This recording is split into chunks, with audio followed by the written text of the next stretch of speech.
Friends okay, first half చూశాను అక్వామ్యాన్. చాలా చాలా చాలా చాలా బాగుంది, చాలా అద్భుతంగా ఉంది. తెలుగులో చాలా కామెడీ వెర్షన్ టైప్లో తీస్తుంటారు కదా, చాలా ఎంగేజింగ్గా అనిపించింది అండి, చాలా బాగుంది. అంటే ఇంగ్లీష్లో అయితే కొంత సీరియస్నెస్ ఉంటుంది, తెలుగులో అయితే అలా అనిపించలేదు. ఎంగేజింగ్గా ఉంది, కామెడీగా ఉంది, అట్ ది సేమ్ టైం సీరియస్గా ఉంది.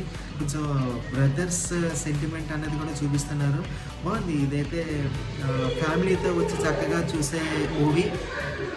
మనకైతే చాలా బాగా నచ్చుతుంది. మీరందరూ కూడా చక్కగా వచ్చి చూడొచ్చు. ఫస్ట్ హాఫ్ అయితే మనకు అదిరిపోయింది. లిటిల్ బిట్ కొంచెం స్లో అనిపించింది, కానీ అయినప్పటికీ దాన్ని డామినేట్ చేసేసింది. కొంచెం స్టోరీ కాబట్టి కొంచెం సోది ఉంటుంది, అంత టూ మచ్ ఏం లేదు. యాక్షన్ సీన్స్ అయితే మటుకు చాలా అద్భుతంగా ఉన్నాయి. నాకైతే బాగా నచ్చింది. మీ అందరికీ కూడా చాలా బాగా నచ్చుతుందని అయితే నాకు అనిపిస్తుంది. ఫస్ట్ హాఫ్ అయితే సూపర్. సెకండ్ హాఫ్ కూడా చూసి నేను మూవీ ఎలా ఉంది అనేది మీకు చెప్తాను. Stay tuned.